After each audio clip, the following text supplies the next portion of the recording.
Chiefs Kingdom. Listen to the silence reverberating through the hollowed concourse of Jiha Field at Arrowhead.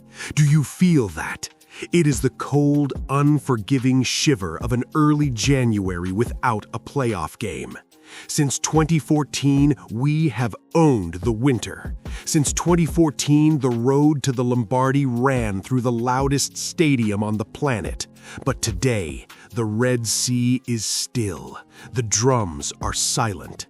A 6-11 campaign has stripped the crown from our heads and left us staring into the abyss of uncertainty. We are witnessing the fragility of greatness, the moment where the dynasty breathes heavily, battered by the brutal reality of the NFL parody machine. Our king, Patrick Mahomes, is trapped in the grueling labyrinth of ACL rehab after that crushing Week 15 collapse, and the architects at One Arrowhead Drive are swinging the scalpel. The standard of the Hunt family is non-negotiable, and right now, that standard has been breached. But before we go into the lab and break down the tape, you need to join the Kingdom ranks. Subscribe to the channel, smash that like button, and let your voice be heard in the comments. Is the Kingdom still the gold standard, or is the throne sliding? I'm reading every single one of your takes.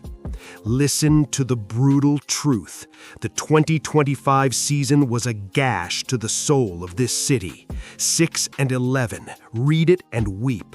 We tried to run it back with the squad that fell to Philly, and it was a short-sighted disaster. We were a shell of ourselves, limping to a third-place finish in the AFC West. And then the purge.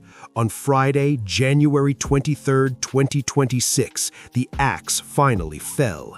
Matt Nagy, gone. His biography has been scrubbed from the website. He is no longer a chief. And while the team sent out the polite "Forever a Champ" tweet, Patrick Mahomes himself took to Instagram to say his farewells. "Thank you, coach, for everything. Made me a better player and man.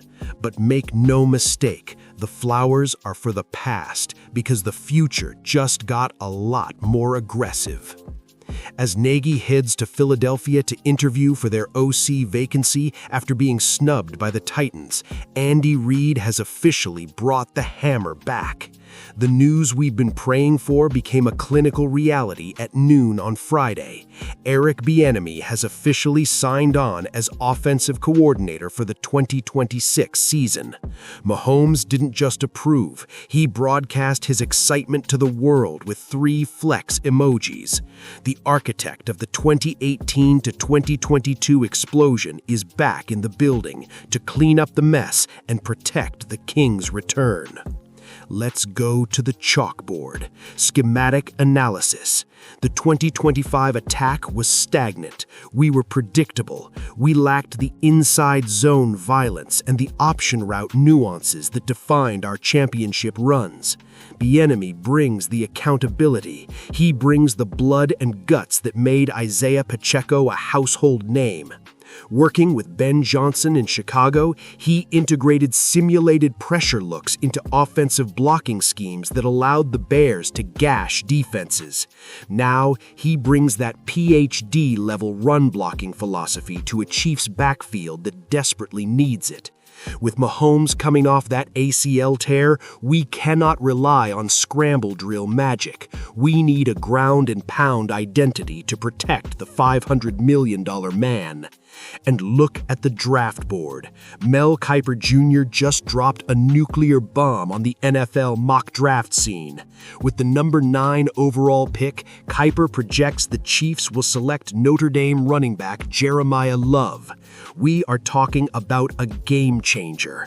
1,372 yards, 18 touchdowns, elite speed, elite vision. Adding a weapon like Love to Bieniemy's scheme would alleviate every ounce of pressure on Mahomes. It turns the Chiefs into a multi-dimensional nightmare once again. Inside the building at One Arrowhead Drive, the tension is visceral and heavy.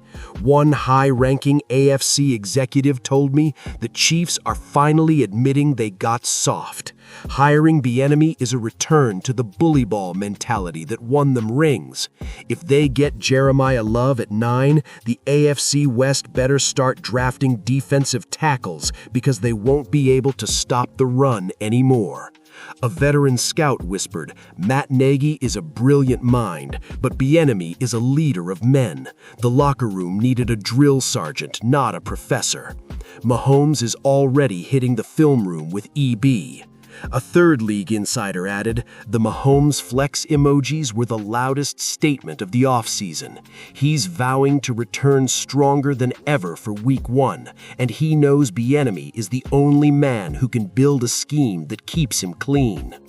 Think about the biographical DNA. Patrick Mahomes has the transcendent vision of Len Dawson, but Jeremiah Love, he has the explosive acceleration of a prime Priest Holmes. He has the vision of Jamal Charles. We are linking the DNA of the 60s dominance and the 2000s ground game to a 2026 reality where we reclaim the crown. Chris Jones needs the interior devastation of Derek Thomas to compete with these new AFC brain trusts, but the offense is about to become a freight train. We are at a crossroads. The 2026 offseason is the reckoning. We are facing a roster in flux, a cap deficit that would make a billionaire flinch, and a king on the mend. But this is Andy Reid's arena. He has rebuilt this engine before. He has to do it again. The Red Sea never reconsiders. We reload, we rebuild, we reign. How about those Chiefs? We stand until the final whistle. We fight until the clock hits 0. The kingdom is tested. The crown is bent. But with EB and Jeremiah Love on the horizon, the hunt for the next ring has officially commenced.